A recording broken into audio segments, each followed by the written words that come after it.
Hello, welcome everybody. I'm very pleased to see you all here. Thanks for coming. Is the acoustics all right?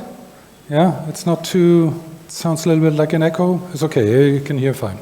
Okay, very good. Yeah, welcome. Thank you very much for coming to this conference on the Abyss Ethnolinguistically concept for cultural theory.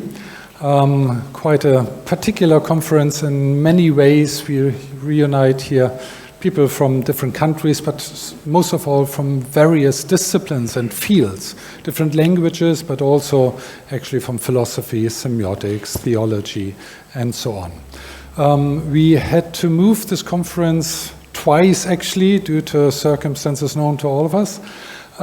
So on that way, unfortunately, we lost a few people who finally couldn't make this date now, but they will also be part of the publication that is planned. So they are not completely lost, but unfortunately they are not with us for this conference. And obviously we have also a few speakers who will contribute online. I would like to thank, well, all of you for being here, particularly of course those who came from abroad. Wonderful that you did that. First time again for most of us, I think, a real conference and conference travel and all of that. So I hope you will all enjoy this here with us.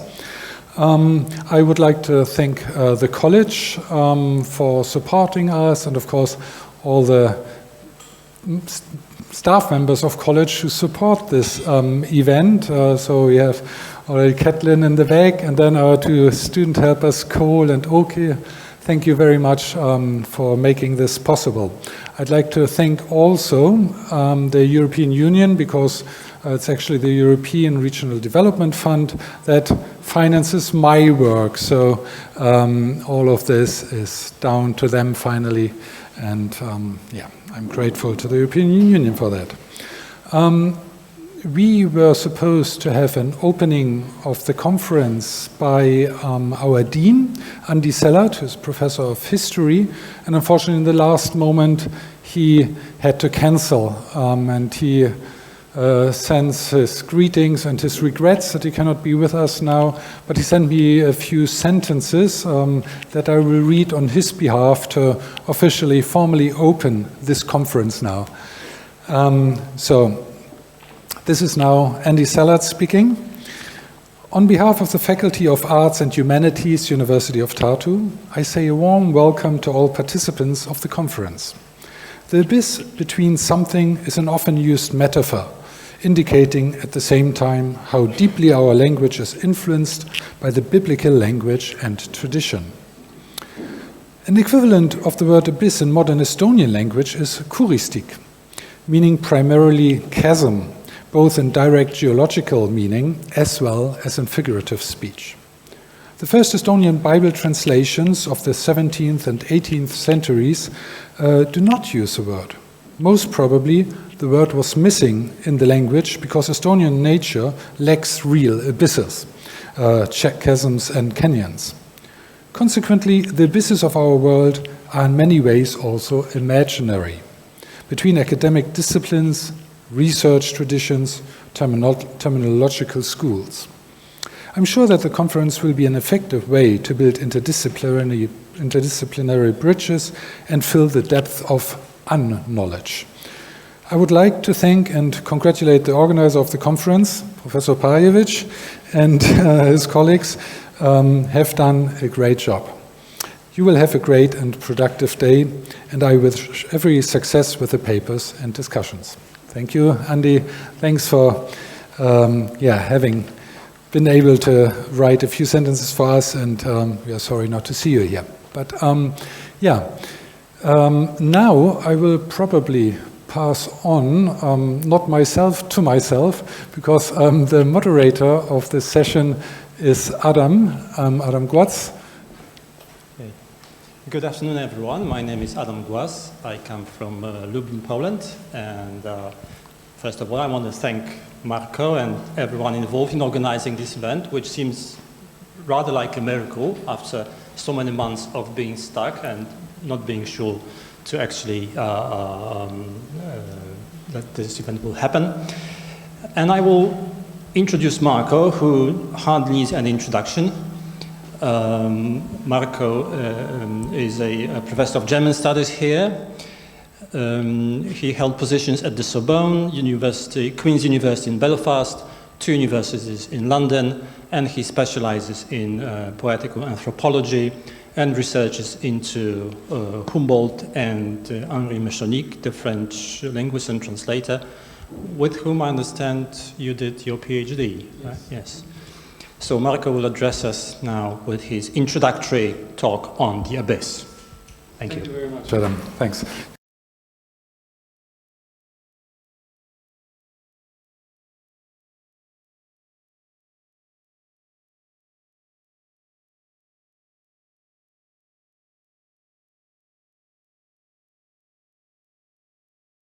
Yes, so I will give the introductory paper, and a bit cheeky, I take more time than I granted the other speakers because it is an introduction at the same time as the German site for the Abyss, the Abgrund. So my paper combines 2 different things, and therefore, to give a little bit the framework for the entire conference, I will have a bit more time, and we will have then a bit of a time for discussion till actually, oh yeah, we are good in time now, till about 2 o'clock, and then we have 2 more papers of each 20 minutes, and then 10 minutes question and answer. So it will always be after each paper a little discussion then.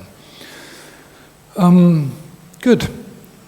So the title of my paper is Thinking the Abyss, the German Abgrund as cultural theoretical concept for our times. Forms and figures of the abyss and the abyssal pervade contemporary culture. This preoccupation, particularly in media such as film, TV series, and computer games, must have some significance for our conception of the human. There are evident implications of changing medial and technological conditions for the vision of the human.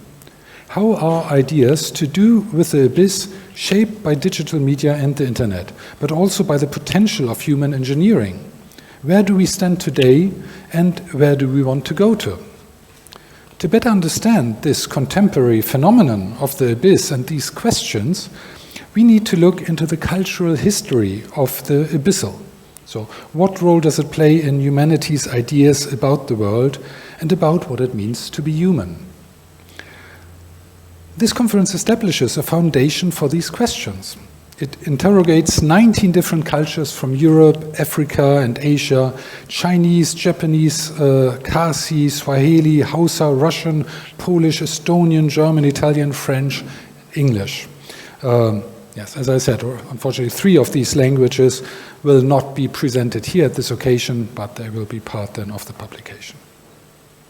But beyond scrutinizing the use of the term in our time, it will also explore the foundations of the contemporary world via the integration of older languages and thus cultures such as Sanskrit, Aramaic, Hebrew, Arabic, Old Norse, Ancient Greek, and Latin. These investigations will enable us to see parallels and differences, and whether there might be some sense of the universal in the abyssal, no matter why, when, and where it has been taken form. Of course, our conception of the world is shaped by concepts, and concepts are words. These words shift in meaning over time and are different in every language. Therefore, when, for convenience, here we speak about the abyss, that is the English word, and we speak about it also in English, we are aware that there is a multitude of abysses to which we may refer, not only because the term is rich and vague and ambivalent, but first and foremost because every language and culture create their own concepts. So it is clearly an untranslatable, to use the term Barbara Cassin successfully coined with her outstanding project on a comparative philosophical lexicon. With this term, she raised awareness in philosophical circles and beyond of how much language and languages determine our worlds. So this conference contributes to that ongoing project by shedding light on a term that does not figure in the lexicon, but that nonetheless offers great enrichment for understanding our time and anthropological history in the sense of humankind reflecting on itself and on what it means to be human. So in literature, the arts, and philosophy, the word has often played a significant role. Ambiguous, but also meaningful. An investigation into the abyss in the history of ideas and the history of culture thus holds much promise with regard to the intense debates on the human, including the post-human and the transhuman. In spite of this evaluation, even in academic prose, the abyss mostly figures as a banal term for all things difficult to understand, catastrophic or unfathomable. A cultural theoretical reflection generally fails to appear. The abyss I contend here is a key term for modernity that has not yet received due attention. In 1968, a Germanist from Graz, Austria, presented a groundbreaking study, in my view, on the abyss in 19th century literature, German language literature. To my knowledge, the only in-depth study so far, also providing an historical outline of the concept.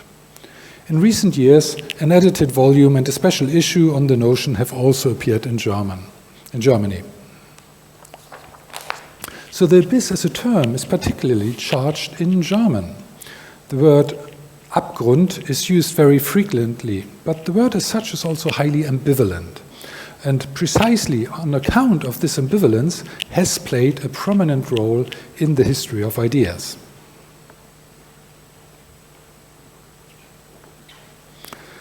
Recently, the German writer Juli C. stated, and I always give the quotations in German. Many of us here do understand German, but there's always a translation. So I hope you can all see that. Am I in the way? No, it's fine. So she said, das apokalyptische Denken und Reden wird immer präsenter. Es gibt anscheinend ein starkes Bedürfnis, unsere Welt am Abgrund zu sehen. Das stößt mich nicht nur ab, ich halte es sogar für gefährlich. So the danger she perceives is that of a self-fulfilling prophecy, and she does not want to participate in cultivating fears that promote irrational behavior. Such a rejection of the term abyss is not without foundation. Particularly in the German tradition, the abyss oftentimes played an inauspicious role.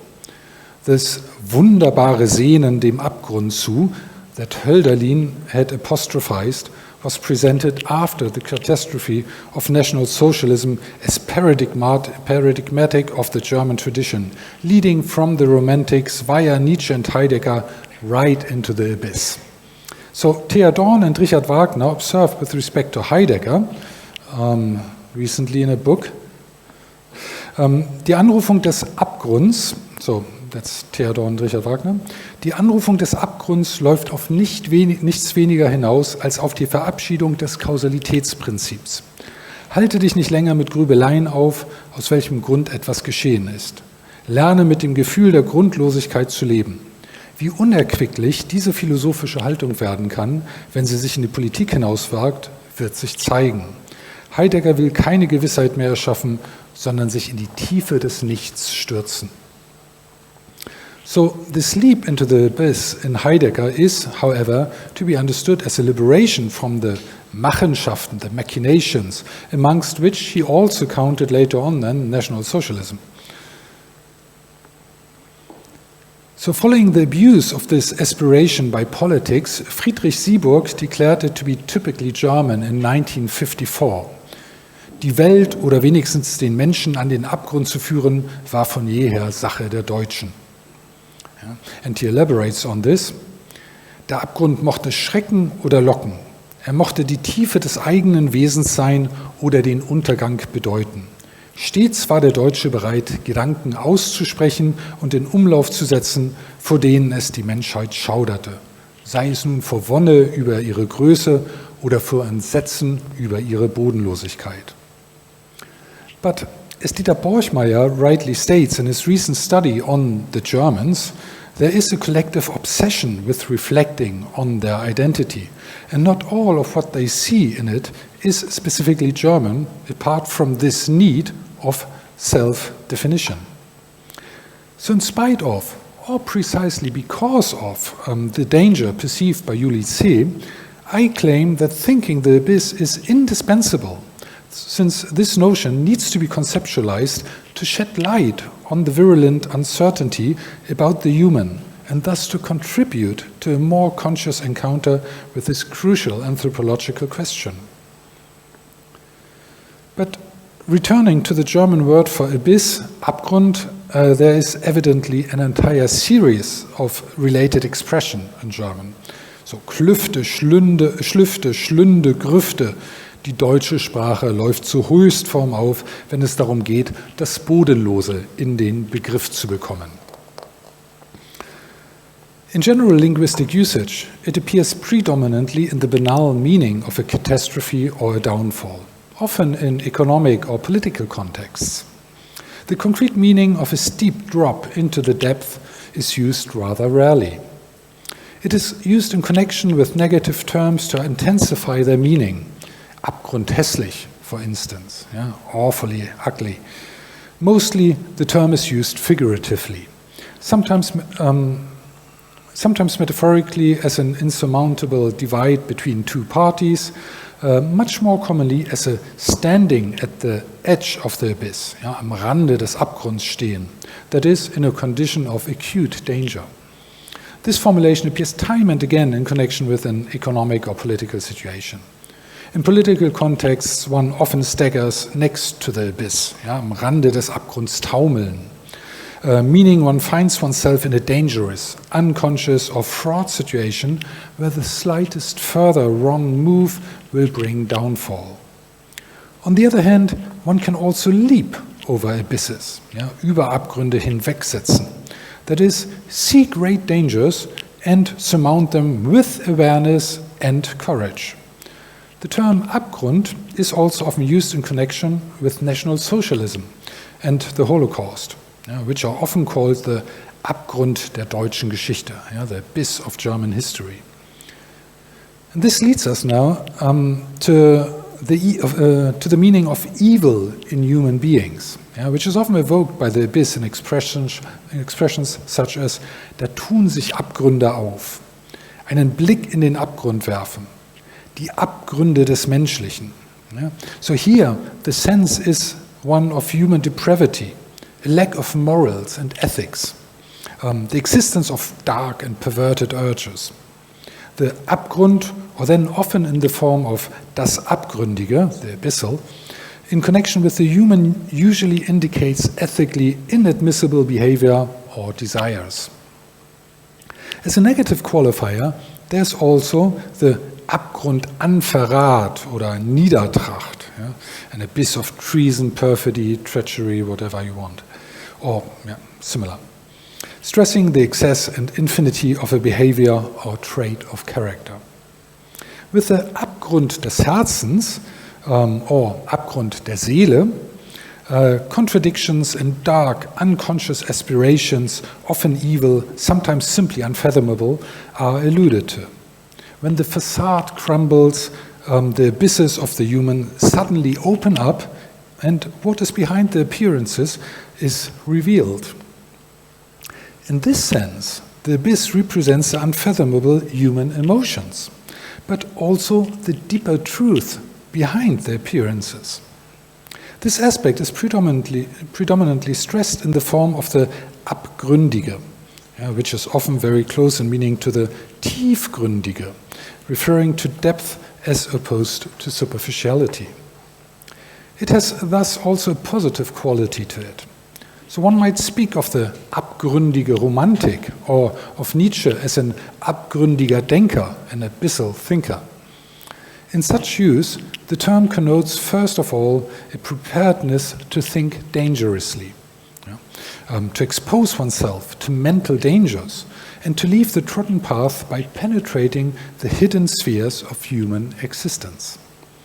This involves risks, but it is also valorized for its profundity. When used to describe a topic, abgründig also gives a sense of a rationally not fully graspable dimension, something infinite and unfathomable. So, abgründiges Denken, abyssal thinking, would tend not to refer to purely sociological phenomena, but rather to investigate the nature of things, the essence, implicating psychological, if not transcendent dimensions. So if one engages with something abyssal, one cannot easily get out of it. It draws one in, deeper and deeper, and it cannot be dealt with on the surface. Etymologically, the word comes from Old High German, abgrunti, the composite of the prefix ab and the word grund, base, bottom. The particle ab is used in various ways, mostly, however, for differentiation, distance or separation, but also as a starting point. The Grund is a base one stands on, the earth, and the Abgrund is thus something leading away from this space, leaving the solid foundation and reaching, well, mostly into the depths. Ab can also signify, however, a privation, which makes of Abgrund something without Grund, without reason, without base, the lack of a base to stand on. The German Abgrund is thus highly ambivalent, suggesting both a base as starting point, that is, an original base, ein Urgrund, and the lack of any base, fathomlessness. This ambivalence is widely discernible in cultural history, not only in German. It can already be found in the Greek origins of Western culture. So related to the abyss is the word chaos, chaos, coming from the Greek chaino, chasko, a gaping depth or an all-engulfing abyss. Chaos is indeed the word used in early Greek cosmogony, for instance in Hesiod in the 7th and 8th centuries BCE, as the first original god and the sense of a fathomless origin. Thales likewise defined the divine as something without beginning and end. In the 6th century BCE, the pre-Socratic thinker Anaximander used then the word apeiron as a central term of his cosmogony, an endlessness from which everything is generated and in which everything founders again. The Babylonians similarly imagined in their myth of origin a primordial shapeless void, while the Hindus pictured an original absolute darkness. The idea of an abyss, an infinity and an unfathomable void seemed to be widespread in the original accounts of humankind. In Christian culture too, this ambivalence continues, generally via the Greek abyssos from the Bible, which signifies the original flood from which all things emerged, the magma or inscrutable origin, but also the abyss of the apocalypse, the world of darkness and terror, where everything perishes, or the place where evil resides or is held captive. The term thus comprises both the abyss of God in his immeasurability and the abyss of hell. Lucifer's descent to hell determines the latter. Abgrund in this context is often equated with hell's maw. So in the late Middle Ages, several German mystics made the abyss a central category in their aspiration towards transcendence. Since the German word Grund also means reason, Abgrund can be interpreted as the original meaning or a complete lack of reason. In Meister Eckhart, for instance, the abyss is related to the divine depths, since God is that which is without reason, which needs no reason, being pure being or nothingness.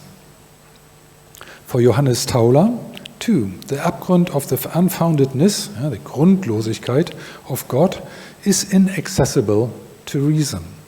In the Unio Mystica, the divine and the human abyss merge. Heinrich Seuse and Jakob Böhme use the word time and again. God as an abyss is the unfathomable, an a priori. The meaning is explicitly formulated then, even in 1882, in a philosophical dictionary. I quote it here: Abgrund in philosophischer Hinsicht ist alles, was sich nicht ergründen lässt oder wessen Grund nicht erforscht werden kann, also das Unergründliche oder Unerforschliche. So ist das göttliche Wesen ein Abgrund für die menschliche Vernunft. Denn wie lange man auch darüber nachdenke, man erforscht es doch nie. So the abyssal thus explicitly attains transcendent dimensions. Hence the idea, widespread since the Baroque, of Abgrund des Herzens, the abyss of the heart or of the soul, Seelenabgrund. And Doppler summarizes the meaning in the Baroque era thus. In der dreifachen Bedeutungsabstufung von Abgrund Gottes, Abgrund der Hölle und Seelenabgrund wird das Wort in der religiösen Lyrik der Barockzeit Sinnbild für die Spannungen von Vergänglichkeit und Heilsgewissheit, Angst und Zuversicht, Verzweiflung und Glauben. With enlightenment and the accompanying undermining of the certainties provided by religious belief, people were facing now the abyss of nothingness. And the situation is mirrored, for instance, in the efforts of German idealism to create a new solid ground for philosophy in a self-confident I. In Kant, for instance, the use of terms based on the word Grund is striking. Grundlegung, Grundsatz, Anfangsgründe. This takes place, however, against the backdrop of the lost foundation.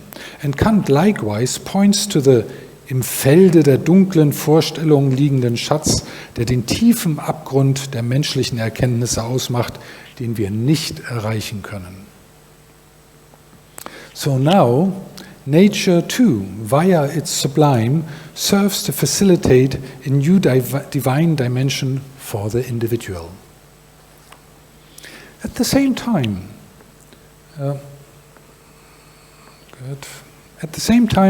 the arts are preoccupied with the abyss, understood as a loss of any base. Goethe's Faustian aspiration is only one pointed figure representing this new perspective on the human, which now needs to find legitimacy in itself. The abyss is shifted from the religious sphere into the human, a shift that confronts the condition humaine with completely new difficulties, which we have not yet overcome today. So the intense dealings of the Romantics with the abyss are well known, also in the recurrent references to mining and the subterranean. Many Romantics even worked in mining, such as Goethe, Alexander von Humboldt, and Novalis. Mines often make their appearance in literature at that time. The experience of being high in the mountains, too, which were being discovered, the mountains were being discovered at that time for cultural history as an example of the natural sublime. So these mountains played a considerable role in this shift. And then Edmund Burke's aesthetics of the sublime were highly influential at the time.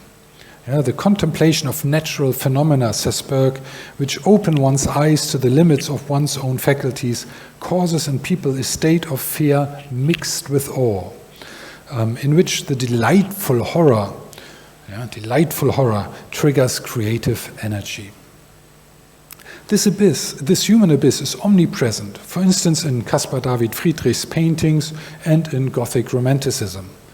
Novalis writes in his 16th Blütenstaub-Fragment, nach innen geht der geheimnisvolle Weg. In uns oder nirgends ist die Ewigkeit mit ihren Welten. So when endlessness and the abyssal is no longer to be located in the outer realm and the problems of life are no longer represented by hell or spirits, evil is now located in the humans themselves as a sucking power of one's own inner depth. In the depth of the abyss lies truth, as Schiller, for instance, explicitly formulated. So, in die Tiefe musst du steigen, soll sich dir das Wesen zeigen. Und im Abgrund wohnt die Welt. Im Abgrund wohnt die Welt. Truth abides in the abyss. So writers such as Schiller, Hölderlin, Kleist, but many others also, address the abyss, and the notion is present throughout their work. So Doppler's study convincingly demonstrates the secularization of God and the divinization of the human in those times, of the human I. Ja, so, der Abgrund Gottes verwandelte sich in den Abgrund des Ichs. Und worum man den alten Gott nicht mehr befragte, darum befragte man das Ich. The abyss of nature is now set in parallel with the psychic disposition of human beings. Now creativity is drawn from the abyss. It is at this time that the arts take over the role of religion as the space for transcendence. The initial Ich-Enthusiasmus, as Doppler dubs it, however, quickly gives way to Ich-Schauder, to Ich-Ängste and Ich-Wirrnisse. In Jean-Paul's Hesperus, the protagonist holds his own funeral oration. Ich, du Abgrund,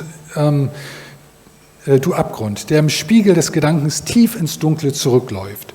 Ich, du Spiegel im Spiegel, du Schauder im Schauder. In the young Teak, Doppler sees an extreme progression of the destructive force of the abyss. Alle menschlichen Fähigkeiten sind in zerstörende Triebe entartet, sagt Doppler.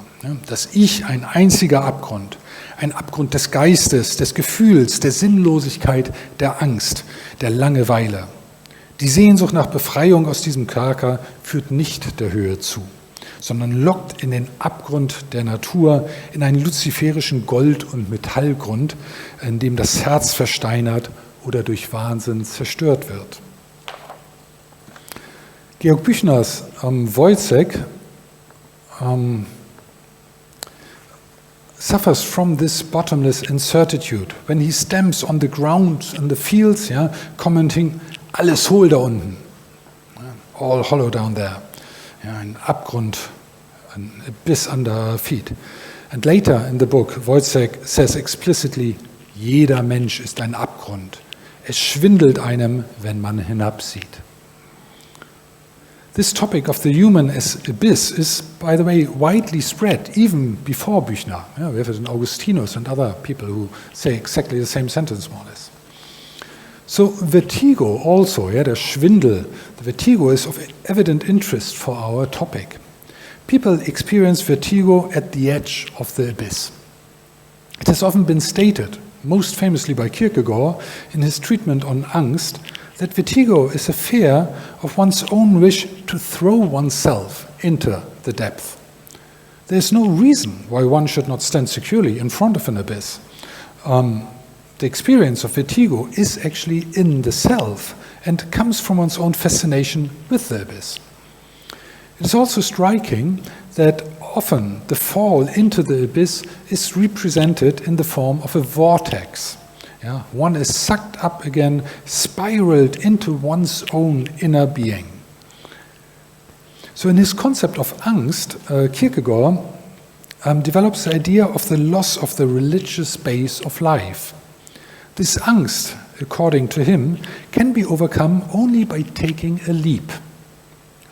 Nietzsche tried to turn the death of God, then, that is, the loss of an outer foundation of human existence, into something positive by having his Übermensch, a human being who suffers horror vacui and makes the aesthetic the ultimate justification of human existence, affirm the abyss of nothingness. So Nietzsche incidentally formulates after the announcement of the death of God, und ein Abgrund ohne Schranken tat sich auf. Da war es vorbei. So his entire philosophy is the result of this insight into the abyss as a new condition humaine. With these developments, I would like to contend, the encounter with the abyss became a key figure of modernity in the arts and in literature, and thus of the ideas humankind has about itself. So with the integration of the abyss of life into the human itself, the human becomes larger and more powerful, but of course also more burdened. The human does not simply need to cope with the outer world now, but also with themselves. The abyss makes life all the more bottomless, the more the abyss is situated within oneself. Psychoanalysis also reflects this shift of the abyssal into the human itself. It is no longer outer spirits or demons that take hold of the human. It is the humans themselves who carry within themselves unconscious depths that define them and determine their lives. Sigmund Freud, being an unconditional Enlightenment thinker, grasped historically and socially conditioned abysses of the obsessed soul. Carl Gustav Jung, however, felt that to be insufficient. So Jung criticized Freud for trusting in enlightenment to dissolve the contradictions of the human. Jung placed the abyssal of the human in its philosophical condition at the very center of his psychology. And this Tiefenpsychologie, the depth psychology, considers the abyss of the urges and the abyss of sexuality. So while Freud believed in the possibility of leaving this abyss behind, Jung took Freud's position as an illusion and wanted to integrate the abyss into the reflection on the human. Jung criticized the inauspicious view that everything in the human and in the human soul comes from the outside, since this attitude makes the skill for introspection wither away, says Jung. So the time spans of changes in the unconscious are measured in thousands of years. Modern humans are not aware of their preconditions in the unconscious, but civilized humans are far from being free of them, contends Jung. For him, acknowledging the connection between the most recent consciousness and the ancient unconscious is indispensable, since the forsaken unconscious is now in a position of defense and manifests a general will to destruction. To overlook the instincts means being ambushed and overwhelmed by them. Jung comments elsewhere: Statt wilden Tieren, stürzenden Felsen, überflutenden Gewässern ausgesetzt zu sein, ist der Mensch jetzt seinen seelischen Elementargewalten ausgesetzt. Das Psychische ist eine Großmacht, die alle Mächte der Erde um ein Vielfaches übersteigt. Die Aufklärung, welche die Natur und die menschlichen Institutionen entgöttert hat, hat den einen Gott des Schreckens, der in der Seele wohnt, übersehen. So, this dimension of transcendence already addressed by the mystics is picked up on by Martin Heidegger and developed in his ontic ontological difference.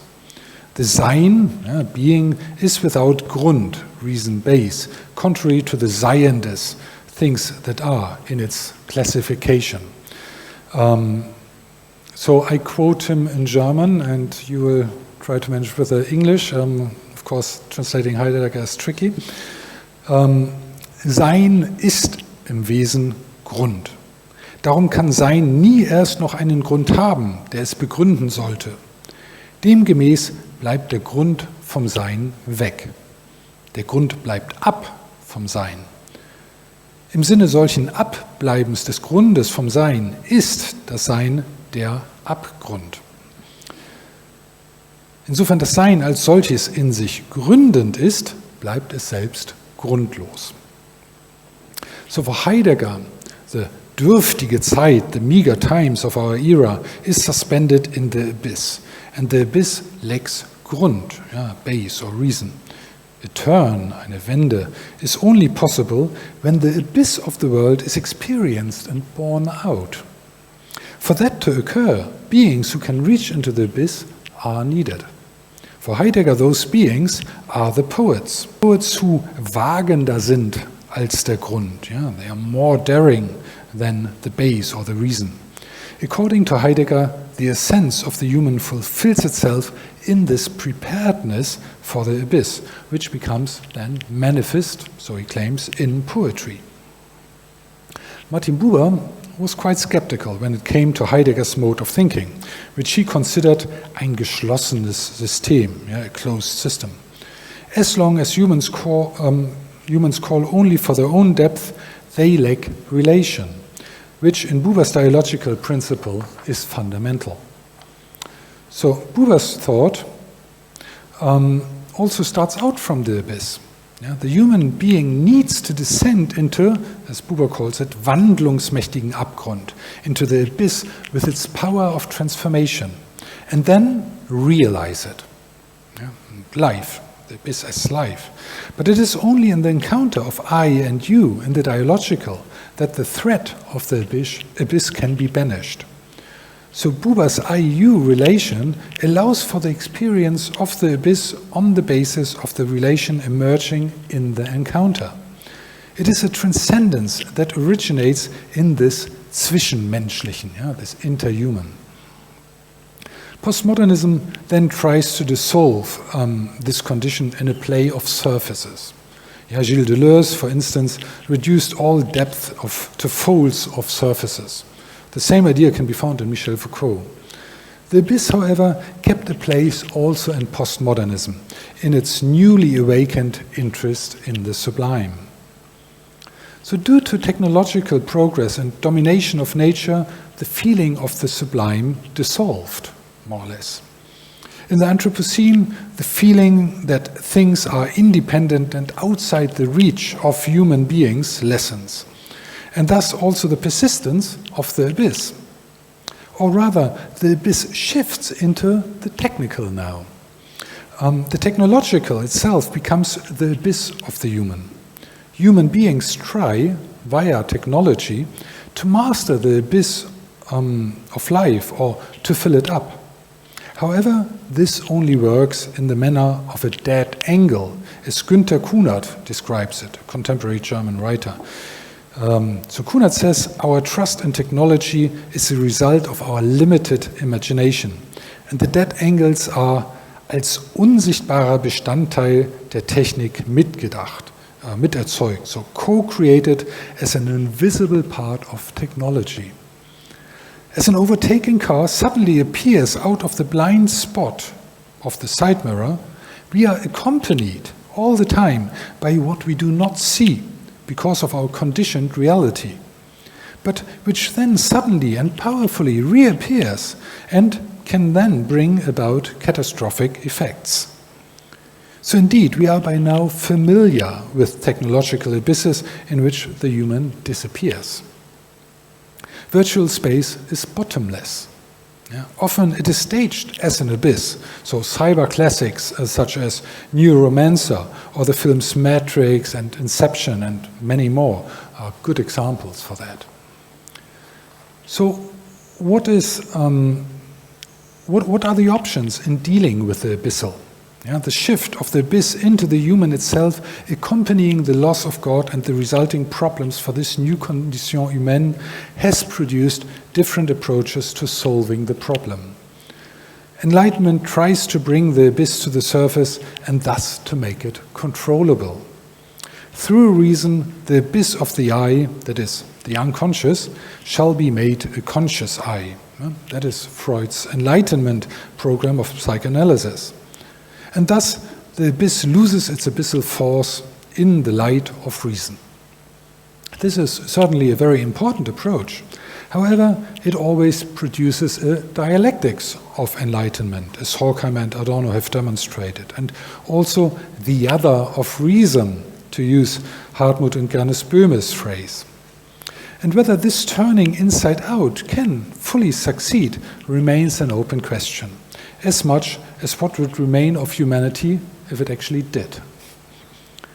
So political utopias, the second approach, political utopias seek to master the abyss by dissolving the I in the material and in the collective, so that the I receives an interior free of tensions, encountering friction exclusively in its relations with the outer world, outside of this community.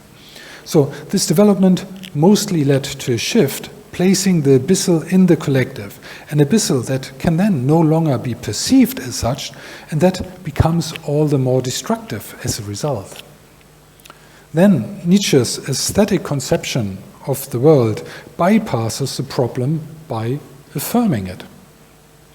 By making the abyss one's own depth of being, the terror of the mind can be experienced as happiness.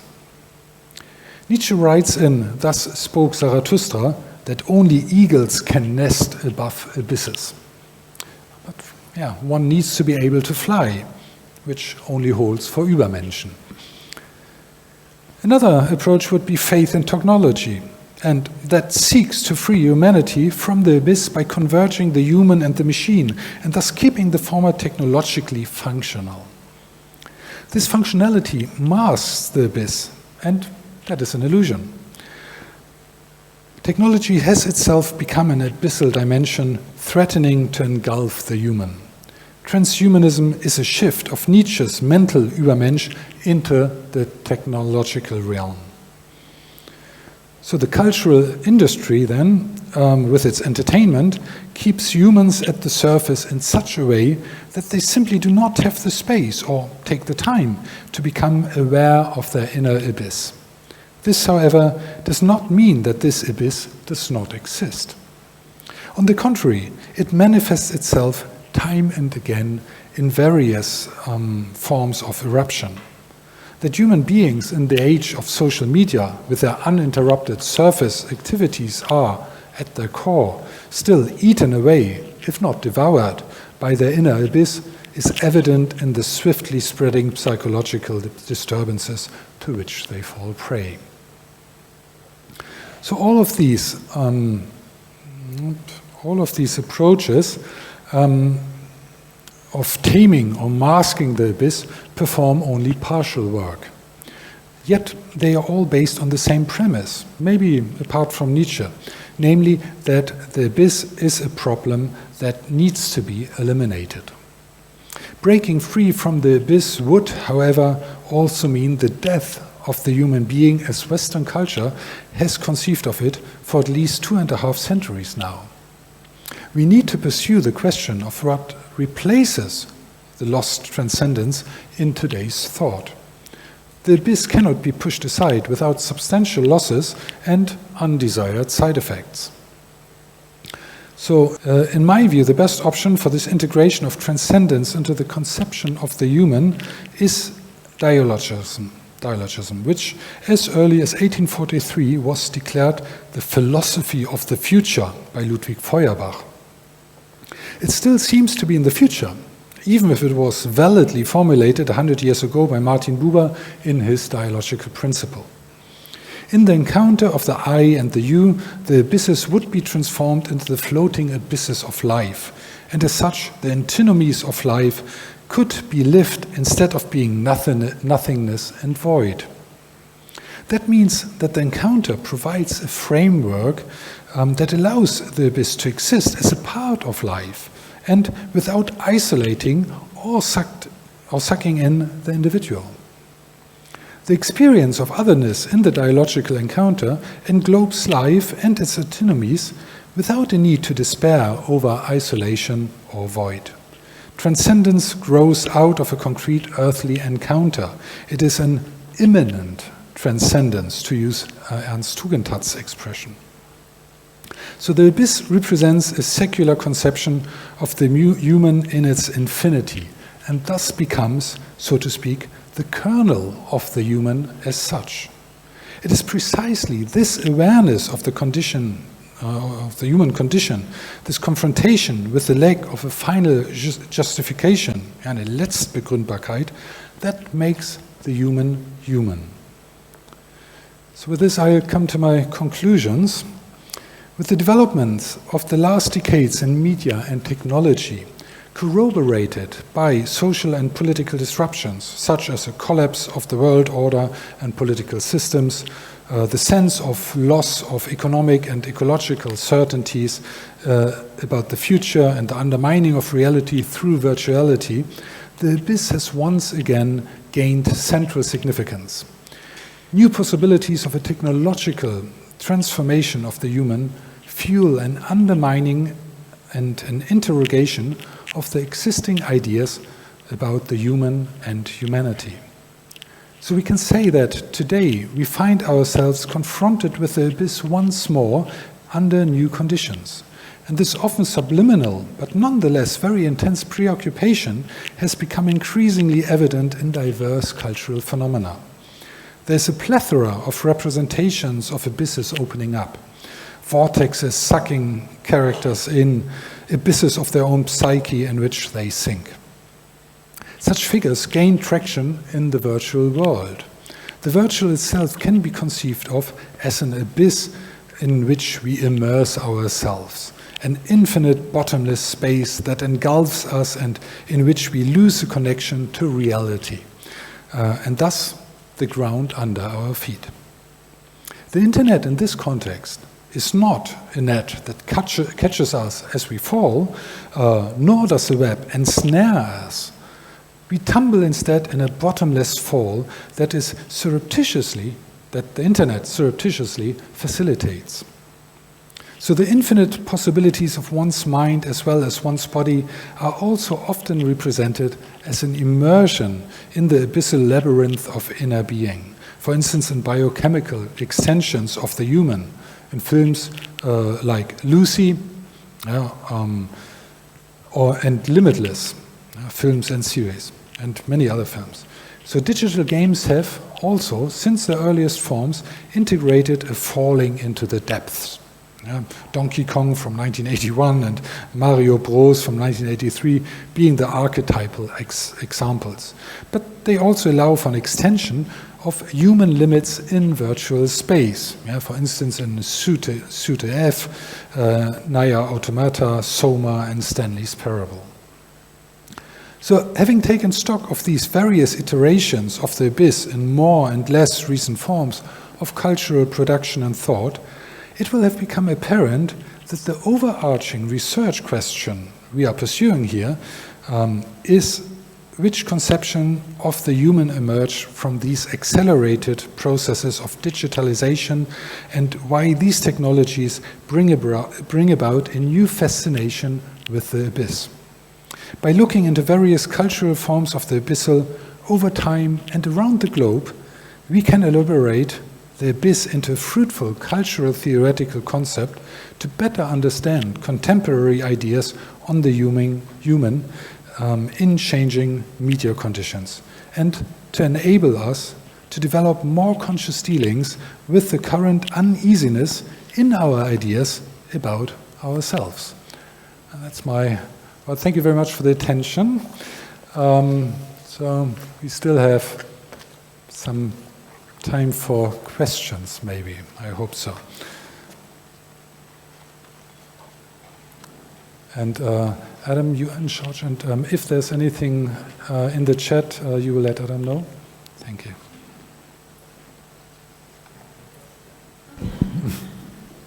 Thank you, Marko. I had a question during your paper, but you answered it. The first one was how to overcome an abyss and whether we need to overcome it or conquer it. But you answered to it already. But I have also a second question of me as a classical philologist. I think did you tell that the Abgrund in German appears first in High German? Sure, whether it was already.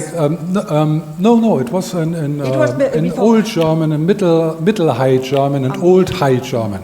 So okay. Old High German, yes. I wanted to ask, in which context it emerges?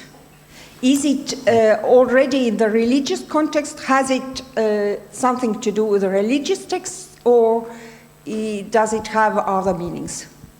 A good question. I couldn't answer that. I mean, of course, at that time, most texts had some religious component, so I could imagine. But I'm sorry, I cannot answer that question. I'm not a medievalist, but you're right. That would be worth pursuing. Yeah. It looks a little bit like a direct translation of the abyss. Of the abyss.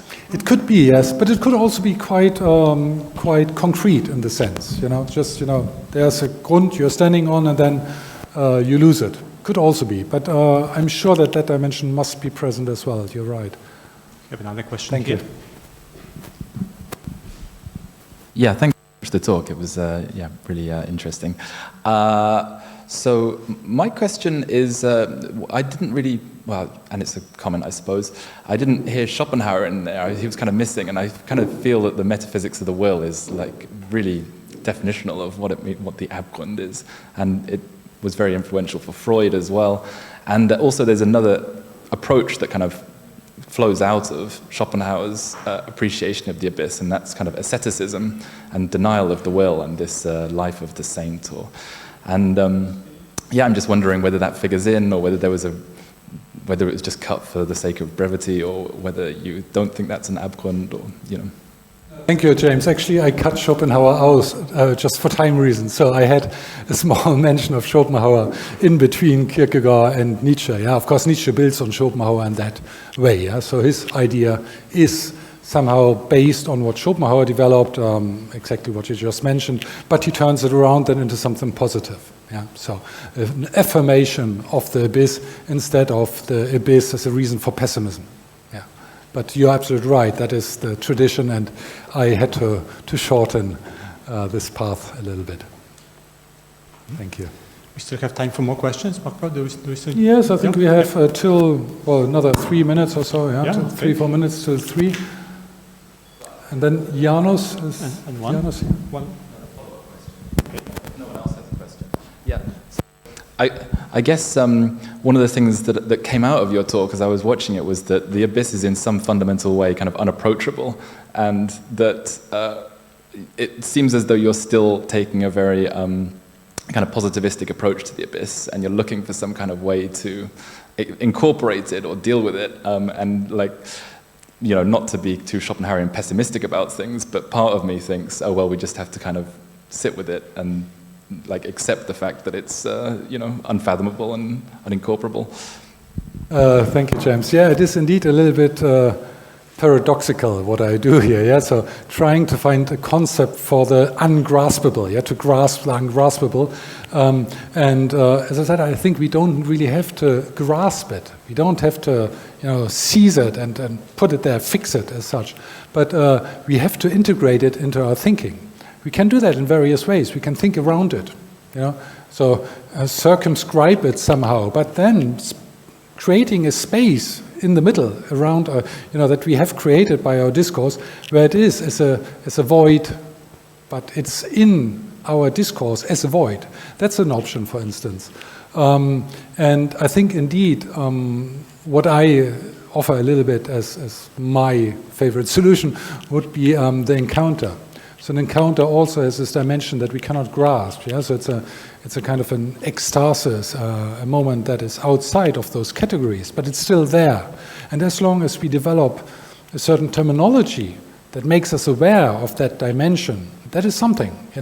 As we need to develop a discourse, a way of talking about these things, because otherwise, I think really what makes us as human beings will change. And well, it's a question. We have to decide whether we want us to change and to become more concrete, more, almost as good as machines or whatever, or not. Yeah, whether we want to keep that dimension going.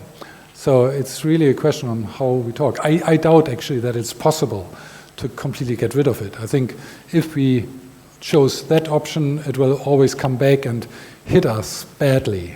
So it's better to deal with it instead of getting hit.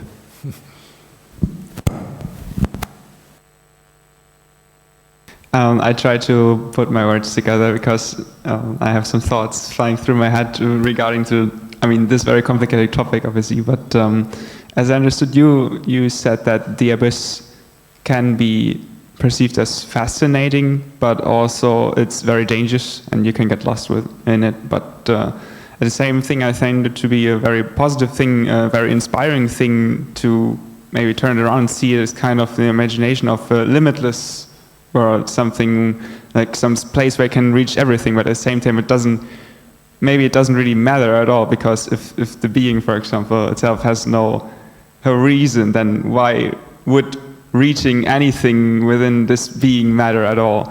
But yeah, I guess that's where you can get lost within this conception, but can you maybe still draw something positive from it, like some kind of inspiration, or where would you need to stop? Where could you draw the line? Maybe you talked about one encounter, one maybe stance where you are experiencing it, but then you also stop, or how would you deal with it personally?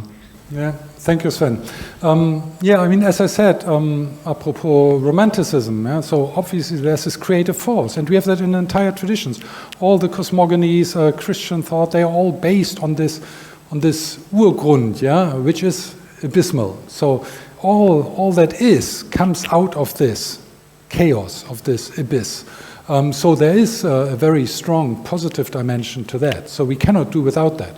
You know, it comes from somewhere. It creates us, this void, this chaos. Also the terror maybe has a creative force in it. And that was very strong for the Romantics. So they worked with that. And even though it became also terrifying and terrible, and only Nietzsche then had to turn it around later on, yeah, into something positive. There is always this force of the abyss, which is a positive force. So we cannot simply dismiss of it as such, because then we would be in the purely functional. Yeah, then we would be like bees going about with our business and confronting ourselves all the time as human beings with the abyss, with something we do not grasp, with a void that we are constantly trying to find. This is somehow the key to self-reflection. And if we don't have that anymore, so we can use the figure as the abyss as a figure for the transcendent dimension of being. Yeah. So I see that actually as a very positive thing as well. We could maybe find also other figures for it, but I think the abyss has a very long tradition in that sense. And yeah, you can see, I mean, nowadays when you have contemporary phenomena, cultural phenomena, I mean, it's probably always a time for adolescence. Yeah, in adolescence you're dealing with those kind of issues very much. So look at all the media, TV series and so on, they're constantly dealing with the abyss. There are all kinds of forms of the abyss in TV series, in video games, in films, in literature, mostly, you know, aiming at adolescents or young adults. You know? And you have to confront, well, what's the meaning of life, right? Yeah. What is it all about? Thank you. Thanks everyone for the discussion, for the questions. I suppose it's time now to move on to the next speaker. Thank you, Marko, for this introductory talk. Yeah.